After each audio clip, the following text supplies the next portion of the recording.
Bomb एक ऐसा हथियार जो पलक झपकते किसी भी शहर को इतिहास के पन्नों में समेट कर रख दे।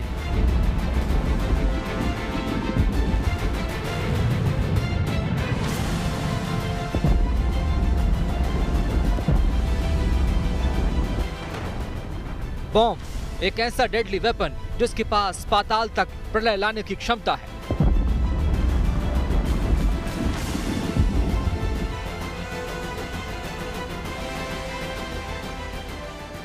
दुश्मन चाहे फौलादी बंकर में ही क्यों न छिपा हो, बम के पास उसे खाक में मिलाने की ताकत होती है।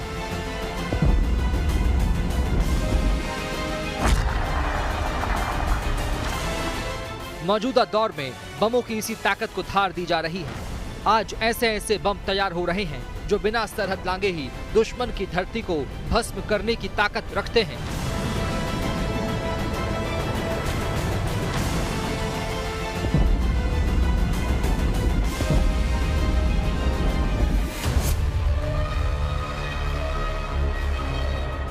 आज रण क्षेत्र में बात होगी बमों के इतिहास से लेकर उनकी वर्तमान तक की यात्रा पर। साथ ही आज आपको उन बमों के बारे में विस्तार से बताएंगे जिन्होंने न सिर्फ युद्ध को आकार दिया बल्कि कई देशों का इतिहास तक बदल कर रख दिया। आखिर आपको समझाएंगे कि बम में ऐसी कौन सी ताकत है जो विध्वंस कर सकती है। बम को इतना घातक हथियार क्यों कहा जाता है, आखिर बमों के पीछे ऐसी कौन सी असली ताकत है, आज इस पर भी विस्तार से बात करेंगे।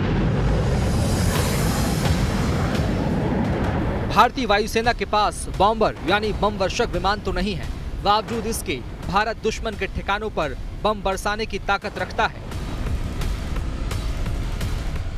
बालाकोट एयर स्ट्राइक में आतंक के अड्डों पर बम बरसाकर भारत पहले ही अपनी क्षमता का परिचय दे चुका है। अब तो भारत ने वो ताकत भी हासिल कर ली है कि बिना दुश्मन के इलाके में गए या सरहद लांघे उनके ठिकानों पर बम बरसा सके।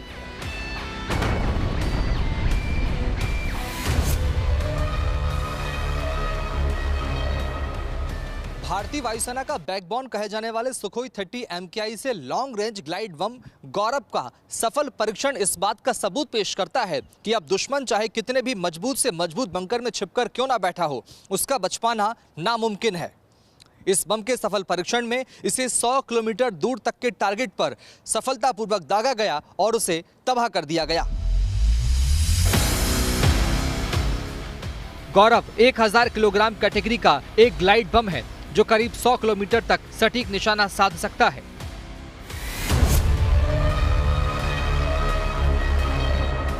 जिस तरीके से गौरव बम जो एक ग्लाइड बम है, जब उसको सुखोई के साथ इस्तेमाल किया जाता है, कोई ऐसा टारगेट नहीं है जिसको वो भेद ना सके।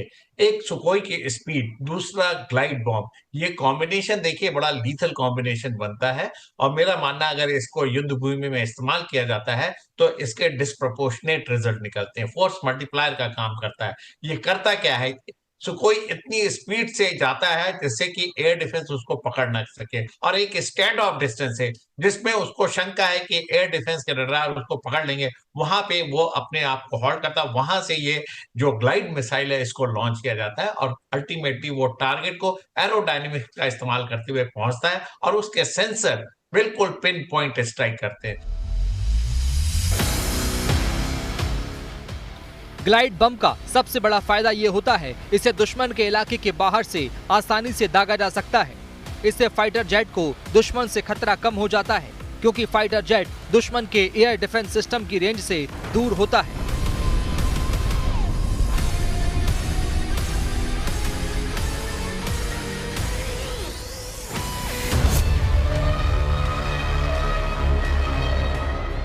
लड़ाकू विमान से दागे जाने वाले बम कई तरह के होते हैं।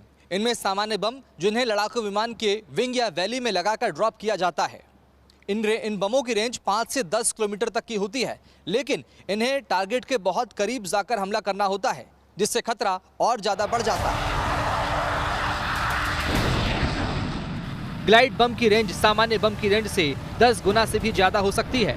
जितनी ऊंचाई से इसे रिलीज किया जाएगा उतनी दूर तक वो निशाना साध सकता है।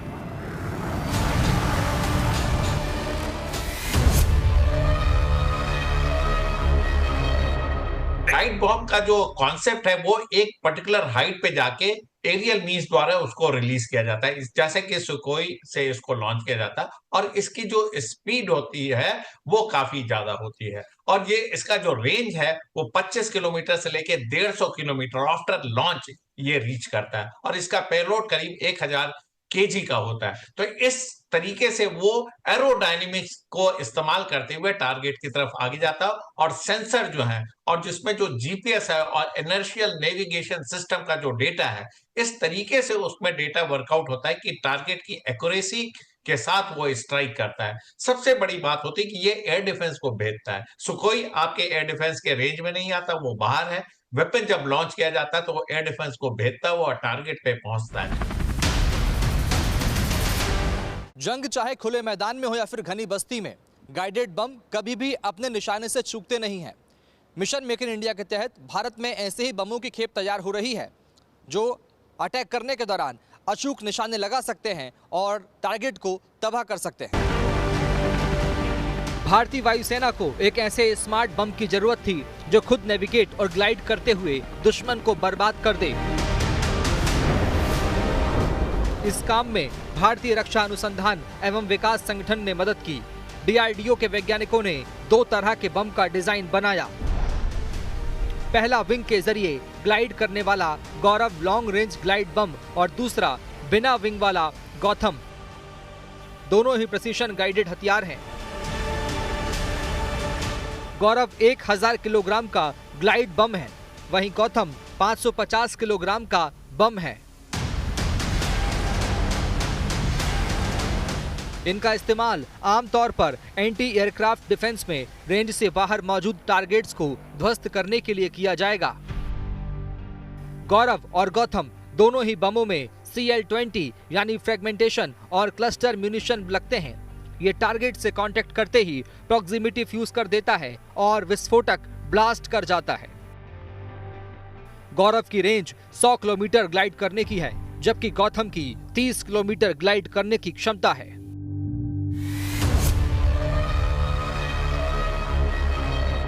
CL-20 की हम बात करते हैं तो सबसे पहले उसमें होता है कि इसका गुड थर्मल स्टेबिलिटी है, बड़ा स्टेबल हो जाता है, और साथ में लो मैकेनिकल सेंसिटिविटी, जो सेंसिटिविटी मैकेनिकल सेंसिटिविटी वो लो होती है, यानी कि ये रगडाइज्ड है। अब जब हम प्री फ्रेगमेंटेड एम्यूनिशन की बात करते हैं तो देखिए, जब बॉम्ब या रॉकेट या मिसाइल जब फटती हैं तो उसके कई तरीके के स्प्लिंटर्स निकलते हैं, कुछ बड़े निकलते हैं, कुछ छोटे निकलते हैं। तो कुछ बड़े स्प्लिंटर निकलेंगे तो उसका इफेक्ट नहीं होगा, छोटे होंगे तो उसका इफेक्ट टारगेट पे नहीं होगा। क्लस्टर बॉम्ब में होता है क्या कि तमाम तरीके के बॉम्बलेट होते हैं। इन छोटे छोटे बॉम्बलेट में माइंस हो सकता है, TNT हो सकता है, स्मोक के एलिमेंट हो सकते हैं, इल्यूमिनेटी एलिमेंट हो सकते हैं, फास्फोरस हो सकता है, जो उस इलाके को जला देता है। तो उसको एक पर्टिकुलर हाइट पे जाके फटना होता है, जिससे कि वो पूरे इलाके में स्कैटर्ड हो जाता है और दुश्मन को ये पता नहीं लगता कि कहां पे किस तरीके का एम्यूनिशन है, और जब वो उस इलाके से गुजरता है तो वो फटता है और कैजुअल्टी देता है।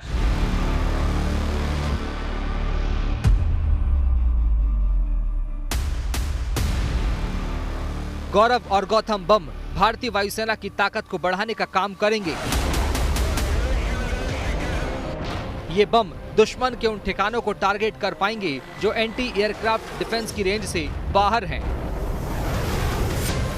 दोनों ही बमों में इनर्शियल नेविगेशन सिस्टम लगा है, जो जीपीएस और नाविक सैटेलाइट गाइडेंस सिस्टम की मदद से टारगेट तक पहुंचता है।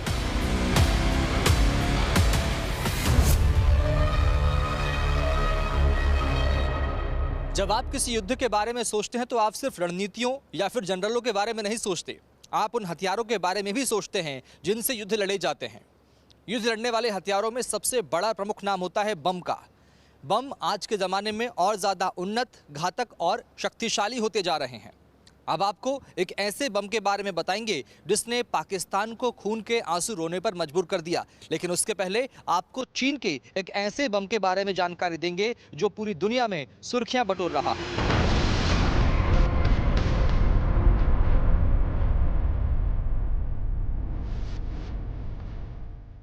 चीन ने एक शक्तिशाली नॉन न्यूक्लियर हाइड्रोजन बम का सफल परीक्षण कर युद्ध की तकनीक में एक नए युग की नींव रख दी है। चीन ने जिस बम को तैयार किया है उसमें किसी तरह के न्यूक्लियर सामग्री का इस्तेमाल नहीं किया गया है। बल्कि एक केमिकल रिएक्शन के जरिए प्रचंड गर्मी पैदा की जाती है।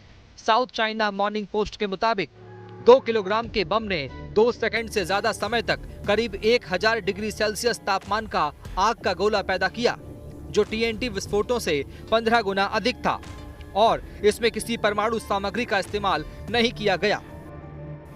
चीन का ये बम मैग्नीशियम हाइड्राइड नाम के एक ठोस हाइड्रोजन सामग्री का इस्तेमाल करता है, जो इसे पारंपरिक न्यूक्लियर बम से अलग बनाता है।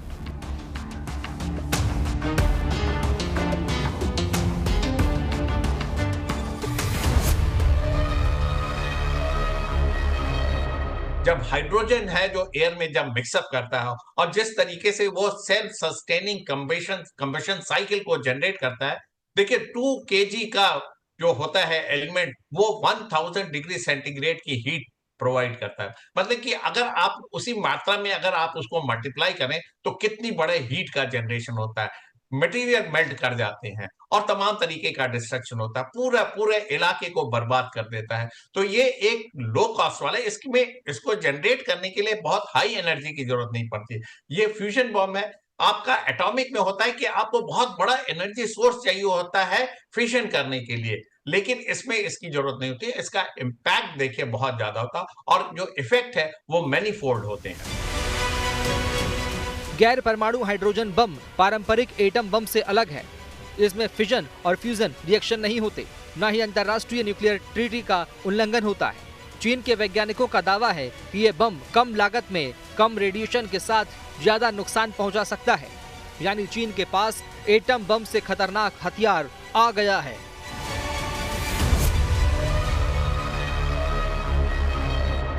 चीन की ये तकनीक बताती है कि हथियार अब सिर्फ परमाणु तक ही आधारित नहीं होंगे, बल्कि रसायन आधारित हथियार भी शक्तिशाली होंगे, जो बिना परमाणु शक्ति के बड़ा विस्फोट कर सकते हैं। माना जा रहा है कि चीन की ये नई तकनीक सैन्य शक्ति को एक नया आयाम दे सकती है, जिससे वो बड़े इलाकों में तेजी से गर्मी फैलाकर दुश्मनों के महत्वपूर्ण ठिकानों को आसानी से नष्ट कर सकेगा। चीन की बढ़ती सैन्य महत्वाकांक्षाओं और वैश्विक शक्ति संतुलन को बदलने की उसकी कोशिशों को दर्शाती है।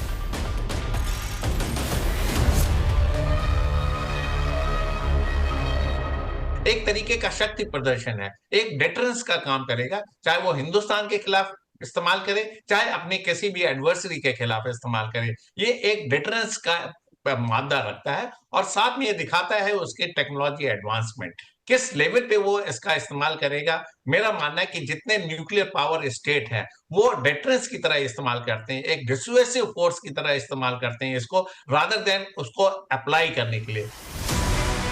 अमूमन बम का नाम लेते ही जो सबसे पहले नाम उभर कर सामने आता है वो है परमाणु बम, जिसके नाम से ही ताकतवर से ताकतवर देश कांप उठते हैं। दुश्मन को नुकसान पहुंचाने के सबसे कारगर हथियारों के तौर पर देखे जाते हैं बम। स्पाइस से लेकर वैक्यूम और हाइड्रोजन बम के अलावा दुनिया में बमों के कई वेरिएंट मौजूद हैं। बम दुश्मन को नुकसान पहुंचाने का सबसे कारगर हथियारों के तौर पर देखे जाते हैं। आतंक के खिलाफ भारत भी इसका इस्तेमाल कर चुका है।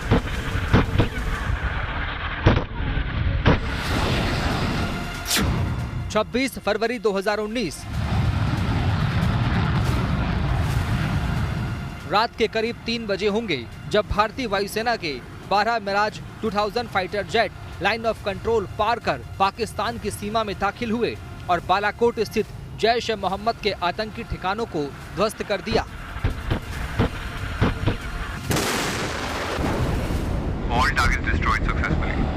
दावे के मुताबिक मिराज 2000 ने आतंकी ठिकानों पर करीब 900 किलो के बम गिराए, जिसमें तकरीबन 300 आतंकी मारे गए। एयर स्ट्राइक में आतंकियों के कैंपों को ध्वस्त करने के लिए मिराज फाइटर जेट ने स्पाइस 2000 बम का इस्तेमाल किया था। स्पाइस बम यानी smart precise impact cost effective बम, जो मेड इन इजराइल है। 500 से 900 किलोग्राम वजन वाले स्पाइस बम किसी भी बंकर या घर को तबाह करने की क्षमता रखता है।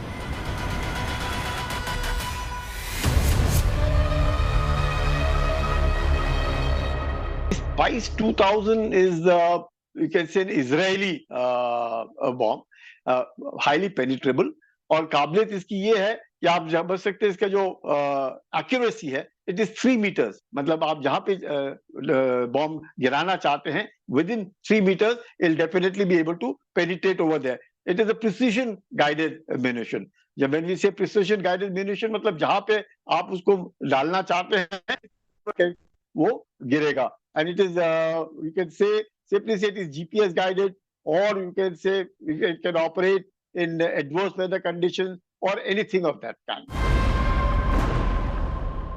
सैटेलाइट गाइडेंस और इलेक्ट्रो ऑप्टिकल सेंसर्स की मदद से स्पाइस 2000 बम करीब 60 किलोमीटर की दूरी तक अपने टारगेट को ट्रैक कर उसे तबाह कर देता है. भारत ने फरवरी 2019 में स्पाइस बम का इस्तेमाल बालाकोट एयर स्ट्राइक के दौरान किया था.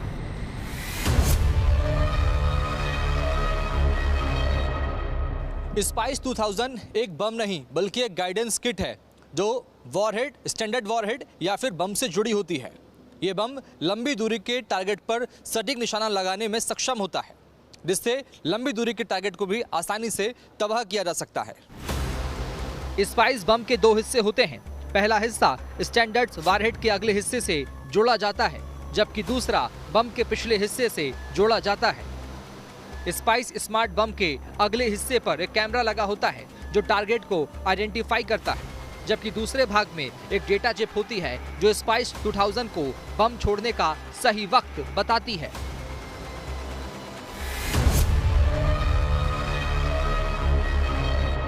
टारगेट को तबाह करने के लिए एक रोड मैप तैयार किया जाता है, जिसमें टारगेट की तस्वीर, उसकी लोकेशन और तमाम जानकारियां शामिल की जाती है.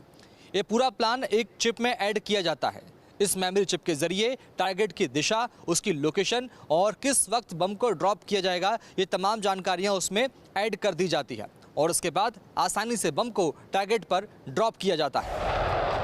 फाइटर प्लेन से बम को गिराने के बाद अगर स्पाइस 2000 बम गलत दिशा में जा रहा हो तो भी फिर से उसका रास्ता बदला जा सकता है. स्पाइस बम के जरिए सबसे सुरक्षित ठिकानों को आसानी से नेस्तनाबूद किया जा सकता है. इसे स्मार्ट बम या गाइडेड बम भी कहा जाता है. यह हवा से जमीन पर गिरने वाला बम होता है जो बड़ी सटीकता से दुश्मन के ठिकानों पर हमला करते हैं. इसका मकसद एक खास टारगेट पर अटैक कर उसे तबाह करना है ताकि आसपास के इलाकों को नुकसान ना पहुंचे. एक स्मार्ट बम में आमतौर पर 3 मेन पार्ट होते हैं. पहला वेपन, ये एक तरह का विस्फोटक होता है. दूसरा टारगेटिंग सिस्टम, ये नेविगेशन में मदद करता है. तीसरा एंटी जैमिंग डिवाइस, ये दुश्मन को गाइडेंस सिग्नल में दखल देने से रोकता है. अब स्मार्ट बम कैसे काम करते हैं ये भी जान लीजिए. स्मार्ट बम कंट्रोल रूम और गाइडेड सिस्टम से लैस होता है. कुछ में छोटे रॉकेट्स मोटर्स भी फिट किए जाते हैं. ये रॉकेट मोटर ना सिर्फ बम की रेंज को बढ़ाते हैं बल्कि उनके फ्लाइट कंट्रोल में भी मदद करते हैं. ऊंचाई से गिरने के कारण यह बम अपना रास्ता नहीं भटकते हैं.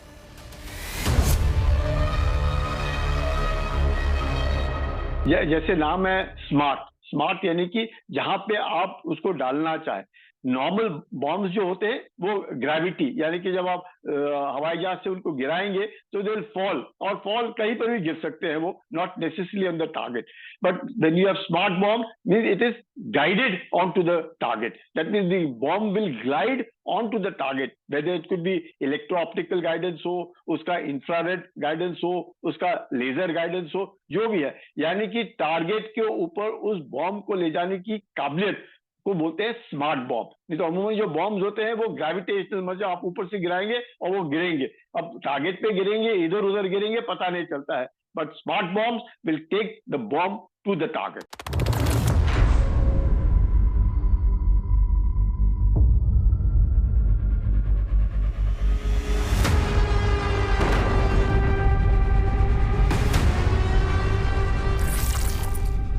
907 किलोग्राम के स्मार्ट बमों को कई तरह से हथियारों में फिट किया जा सकता है.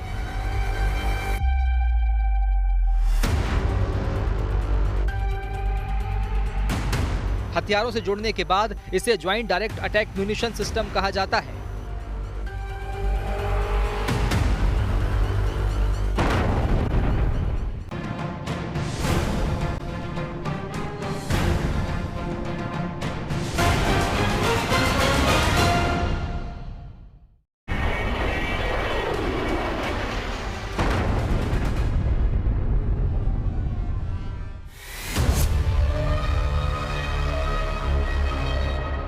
भारतीय वायुसेना स्वदेशी तरीके से विकसित SAAW यानी स्मार्ट एंटी एयरफील्ड वेपन को धार देने में जुटी हुई है।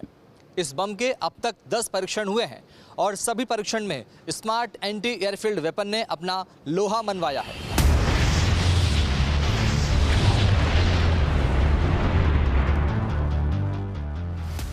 स्मार्ट एंटी एयरफील्ड वेपन को DRDO ने विकसित किया है। इसे 100 किलोमीटर की सीमा तक सटीक मारक क्षमता के साथ जमीनी लक्ष्यों को भेजने में सक्षम बनाया गया है।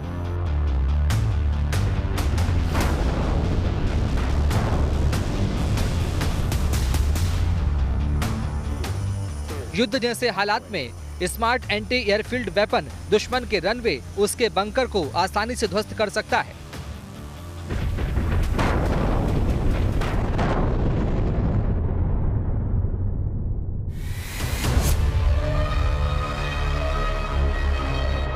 स्मार्ट एंटी एयरफील्ड वेपन परियोजना को साल 2013 में भारत सरकार ने मंजूरी दी थी। साल 2016 में भारत सरकार के लिए इसका सफल परीक्षण किया गया। सितंबर 2020 में भारत सरकार ने स्मार्ट एंटी एयरफील्ड वेपन परियोजना को वायुसेना और नौसेना के लिए इन हथियारों को खरीद की मंजूरी दी थी। भारत के पास एक और स्वदेशी बम है जिसकी ताकत से दुश्मन थर-थर कांपते हैं। नाम है सुदर्शन। DRDO ने सुदर्शन प्रोजेक्ट की शुरुआत साल 2006 में की थी।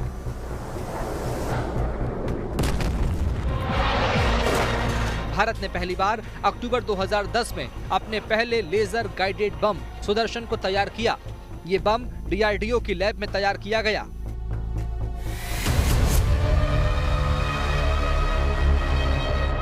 सुदर्शन बम देश का पहला पूरी तरह स्वदेशी तैयार लेजर गाइडेड बम है। इसे भारतीय वायुसेना के लिए तैयार किया गया है।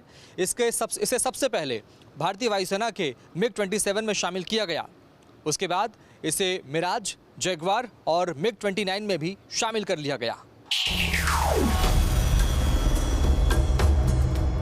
सुदर्शन बम की बात करें तो इसकी रेंज करीब 9 किलोमीटर है। अब ADE इसकी रेंज 50 किलोमीटर तक बढ़ाने पर काम कर रही है।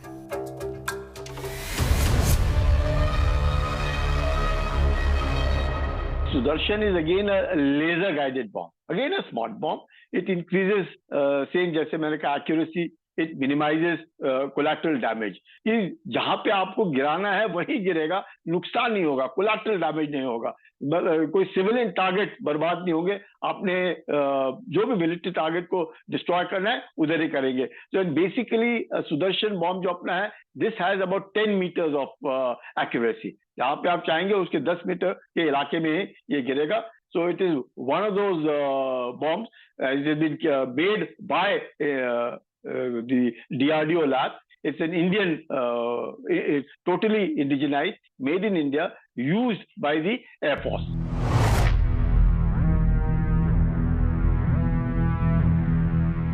लेजर गाइडेड बम बेहद सटीक निशाना लगाने में सक्षम है। इसको सबसे पहली बार वियतनाम युद्ध के दौरान अमेरिका ने तैयार किया था। इसके बाद इसको रूस, ब्रिटेन और फ्रांस ने बनाया था। भारत भी लेजर गाइडेड बम का इस्तेमाल कर चुका है। कारगिल युद्ध के दौरान भारतीय वायुसेना ने बंकर में छुपे दुश्मनों पर बम बरसाकर उनकी कमर तोड़ दी थी।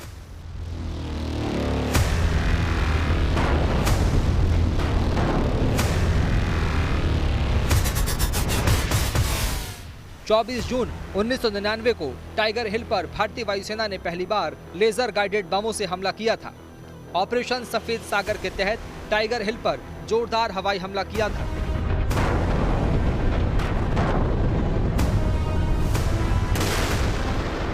एयरफोर्स के इतिहास में यह पहला मौका था जब युद्ध के दौरान लेजर गाइडेड बमों का इस्तेमाल किया गया। लेजर गाइडेड बमों को इजराइल से खरीदा गया था, जिसे विमानों में फिट करने के लिए इजराइल के इंजीनियरों की एक टीम भारत आई हुई थी।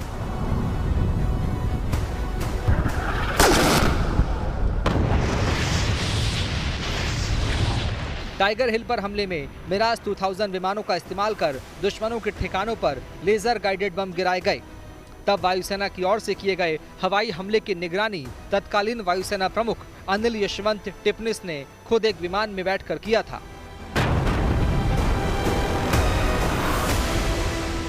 लेजर गाइडेड बमों का इस्तेमाल बहुत सीमित क्षेत्रों को तबाह करने के लिए किया जाता है। इस तरह के हमलों में फाइटर जेट अपने निर्धारित टारगेट को पहचान करता है। इसके बाद उस लक्ष्य पर लेजर बीम छोड़ता है, फिर गाइडेड बम इस बीम का पीछा करते हुए लक्ष्य को भेदता है। इस तरह के हमलों में निशाना चूकने की संभावना बहुत कम रहती है।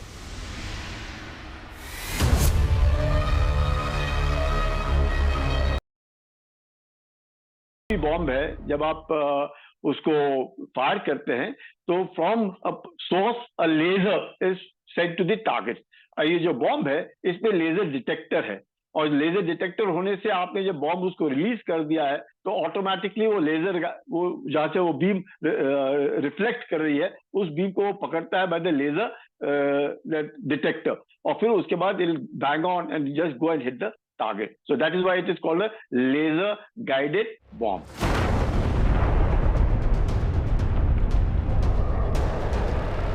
भारतीय वायुसेना के पास 500 किलो वाला जीपी बम भी है, जो एक प्रहार में पाकिस्तान के किसी भी एयरपोर्ट को तबाह करने की ताकत रखता है।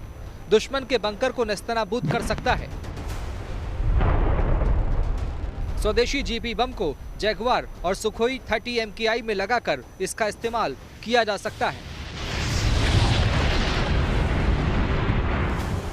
जीपी बम के 100 मीटर के दायरे में आने वाला दुश्मन या हथियार को आसानी से तबाह कर सकता है।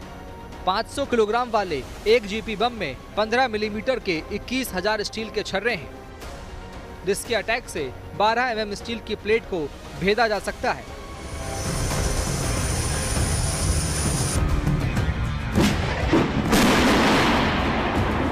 दरअसल युद्ध में बमों का इस्तेमाल होता रहा है। हमास के अटैक के बाद इजराइल की वायुसेना ने हमास के ठिकानों पर जमकर बमों की बारिश की। चुन चुनकर उन ठिकानों को निशाना बनाया गया जहां हमास के आतंकी छिपे थे। इस हमले में एक बम सुर्खियों में रहा, नाम है फास्फोरस बम।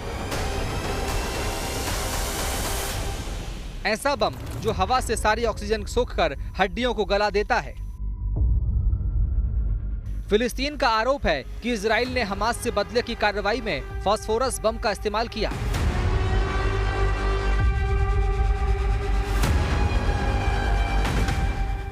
सफेद फास्फोरस और रबर के साथ तैयार होने वाला यह केमिकल बम है। दावा है कि ये जहां गिरता है उस जगह की ऑक्सीजन तेजी से सोखने लगता है। कहा यह भी जाता है कि फास्फोरस बम गिरने से लोग दम घुटने से मरने लगते हैं। पानी डालने पर भी ये आसानी से नहीं बुझता।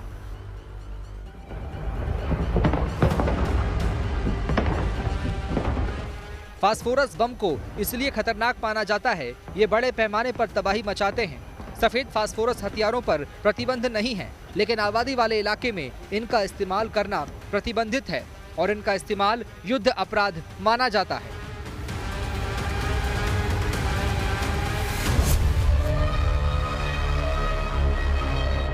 फास्फोरस बम होता क्या है? जब ये फटता है तो उसमें तमाम तरीके के स्मोक निकलते हैं, तमाम तरीके के गैसेस निकलते हैं और वो इस पूरे इलाके को पोल्यूट कर देते हैं। उसमें व्हाइट स्मोक होता है, वो इल्यूमिनेट भी करता है, उसमें स्पार्कलिंग एलिमेंट भी होते हैं, वो आग लगाता है। इस तरीके की चीजों का इस्तेमाल होता है और ये बड़ा टॉक्सिक होता है। इसका जो एक तरीके का जेल टाइप बनता है और जिसने भी इसको इनहेल किया उसकी बॉडी में परमानेंट डैमेज होता है, जैसे लंग्स खराब हो जाना, उसमें ब्रीदिंग की प्रॉब्लम हो जाती है और इसका इफेक्ट जल्दी जाता नहीं, लाइफ लॉन्ग इफेक्ट होता है। ये क्रिपलिंग एजेंट है। इसका देखिए काइनेटिक एनर्जी से मतलब नहीं, एक पूरे एटमॉस्फेयर को वो प्रदूषित कर देता है। लिहाजा फास्फोरस बम का इस्तेमाल बैन है। 1916 में फर्स्ट वर्ल्ड वॉर के शुरुआत से पहले ऑस्ट्रेलिया के सिडनी में भी कुछ लोगों को सफेद फास्फोरस का इस्तेमाल करते हुए पकड़ा गया था।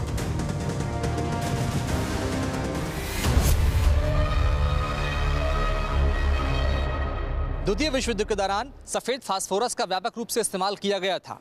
साल 2004 में अमेरिकी सेना पर इराक के फालुजा शहर पर फास्फोरस बमों के हमले का आरोप लगा था।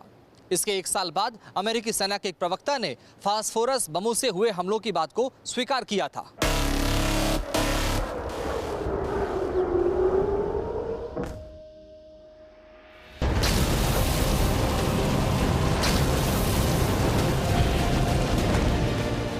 फास्फोरस बम के जैसा ही एक और बम है जिसे बेहद खतरनाक और विनाशक माना जाता है। नाम है क्लस्टर बम। ये परमाणु बम तो नहीं है, लेकिन एटॉमिक हथियारों से कई मायनों में कम भी नहीं है। क्लस्टर का मतलब गुच्छा या किसी चीज का समूह। क्लस्टर बम जब फटते हैं तो इनमें बड़ी तादाद में छोटे छोटे बम निकलते हैं, जिससे भारी नुकसान पहुंचता है।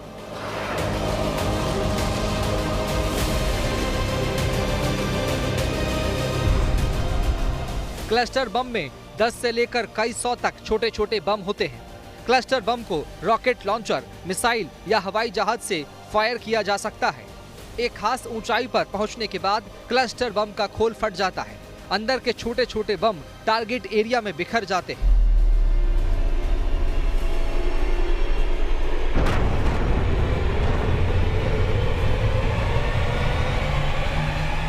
उनमें टाइमर होता है ताकि वे टारगेट के करीब पहुंचकर फटें। ताकतवर क्लस्टर बमों से टैंकों तक को नुकसान हो जाता है। दुश्मन के हवाई पट्टी को तबाह करने से लेकर इलेक्ट्रिसिटी ट्रांसमिशन लाइनों को तबाह करने तक में क्लस्टर बम का इस्तेमाल किया जाता है।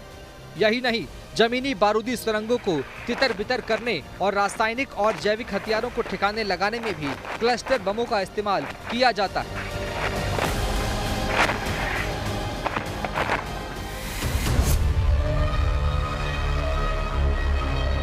International Human Rights Association, normal convention which have been made 2010 के भी कन्वेंशन हैं जिनमें क्लस्टर बॉम्ब यानी कि एक बॉम्ब के अंदर बहुत सारे छोटे छोटे छोटे छोटे छोटे छोटे सब म्यूनिशंस होते हैं और ये जो बॉम्बलेट्स जिसे बोलते हैं ये बहुत ज्यादा बड़े एरिया में जाकर के गिरते हैं। Could be as wide as about से 4 to 5 फुटबॉल फील्ड और इनमें तकरीबन 40% ऐसे होते हैं जो एक्सप्लोड नहीं होते हैं, यानी ते become like anti personal mine. तो उस तरह के छोटे छोटे हो जाते हैं। अभी हम रशिया यूक्रेन वॉर में रशिया ने अक्यूज किया है कि यूक्रेन ने इस तरह के क्लस्टर बॉम्ब्स इस्तेमाल किए हैं क्योंकि उनको पता चला है दिस इज जनरली बैंड। दो रशिया अमेरिका इन्होंने साइन नहीं किया है ये convention, but it is generally जो कोलैटरल डैमेज होता है, जैसे जब लड़ाई खत्म हो गई कुछ हो गए तो ये सब जगह फैले होंगे लाइक माइन। और जैसे रशिया कह रहा है कि उसका रंग हरे थे, अब हरा रंग है तो घास के अंदर पता भी नहीं चलेगा। And as I said 40% of it does not explode. वो जमीन के ऊपर किसी का पांव गिरेगा तो वो फट जाएगा। तो यू फाइंड कि बहुत सारे लोग लड़ाई के बाद भी, खासकर बच्चे जो खेलते हैं इधर उधर या कोई समझ गएंगे खिलौना है उसको उठाएंगे वो फट जाएगा। So that is why this cluster bombs का जो है उपयोग को हम लोगों ने मना कर रखा है। International committee of red cross के मुताबिक क्लस्टर बम से जो छोटे बम निकलते हैं उनमें से करीब 10 से 40% तक फट नहीं पाते। आने वाले कई साल तक में वे फटते रहते हैं, जिससे आम लोगों की जान तक चली जाती है। क्लस्टर बमों के इस्तेमाल पर नजर रखने वाली संस्थाओं का कहना है कि इनसे मरने वालों में 90% से ज्यादा आम लोग रहे हैं। इनमें भी करीब 40% बच्चे रहे हैं। अमेरिका ने वियतनाम युद्ध में जो क्लस्टर बम इस्तेमाल किए थे उनमें से कई में 50 साल बाद भी धमाका होता रहता है।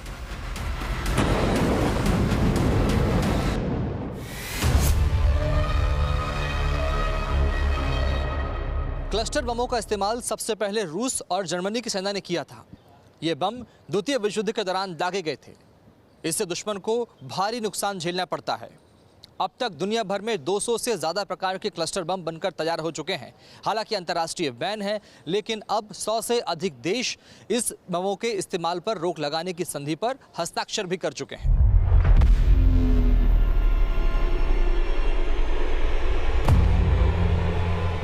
क्लस्टर बम के बाद अब बात ऐसे बम की जिसके नाम से ही दुनिया कांप जाती है। ये बम है परमाणु बम।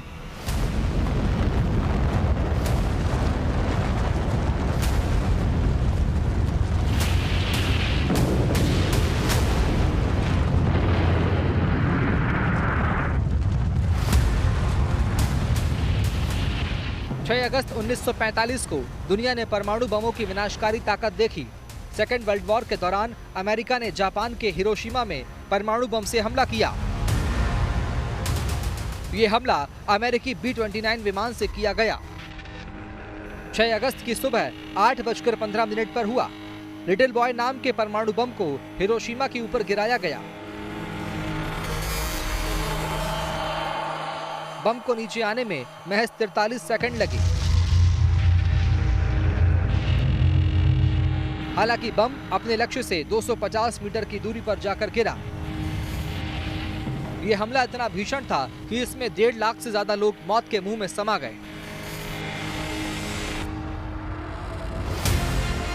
अपने लंबे और पतले आकार की वजह से हिरोशिमा पर गिराए गए परमाणु बम को लिटिल बॉय का नाम दिया गया था। लिटिल बॉय में 64 किलो यूरेनियम 235 का इस्तेमाल किया गया था, जिसके विस्फोट से 15,000 टन TNT का धमाका हुआ।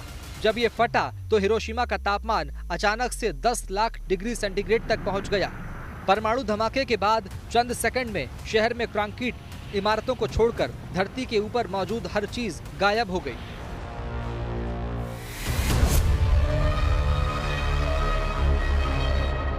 विस्फोट इतना जबरदस्त था कि जिस जगह परमाणु बम गिरा था उस जगह से 15 किलोमीटर के दायरे में बनी इमारतों के शीशे चकनाचूर हो गए थे। 1 सेकंड में हिरोशिमा शहर की 2/3 इमारतें ध्वस्त हो गई थी और कई किलोमीटर तक एक आग की आंधी पसर गई थी।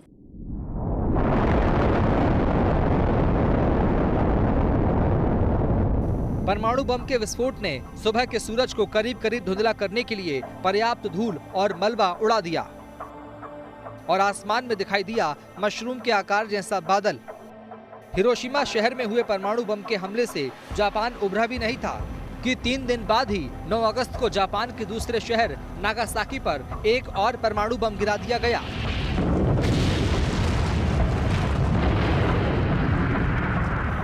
हिरोशिमा पर गिराए गए परमाणु बम की तुलना में नागासाकी पर गिराया गया परमाणु बम ज्यादा बड़ा था।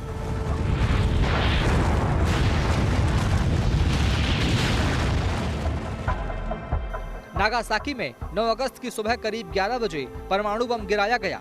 नागासाकी में जो परमाणु बम गिराया गया उसका नाम फैट मैन था। इस परमाणु बम का असर ऐसा था कि वहां के लोगों को सोचने तक का समय नहीं मिला कि यह क्या हुआ। सभी लोग मौत की चपेट में आ गए। नागासाकी शहर पहाड़ों से घिरा होने के कारण करीब 6.7 वर्ग किलोमीटर के इलाके में ही तबाही का मंजर देखने को मिला, जिसमें कम से कम 75,000 लोगों की मौत हो गई थी। नागासाकी पर हमले के 6 दिन बाद जापान ने बिना किसी शर्त समर्पण करने की घोषणा भी कर दी और इसी के साथ द्वितीय विश्व युद्ध भी आधिकारिक तौर पर खत्म हो गया।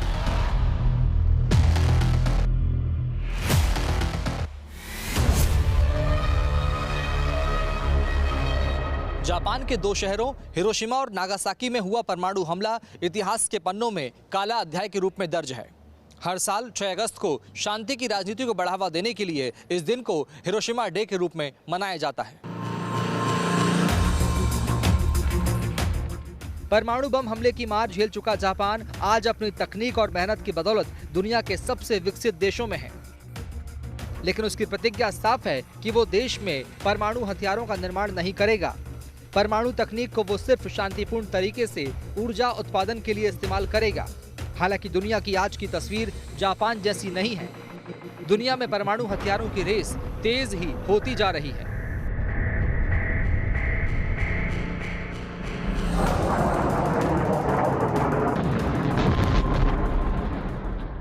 और इसी के साथ रणक्षेत्र में इतना ही। बाकी अच्छी खबरों के लिए आप देखते रहिए गुड न्यूज टुडे, क्योंकि अच्छी खबरों का सिलसिला यहाँ कभी नहीं थमता। नमस्कार।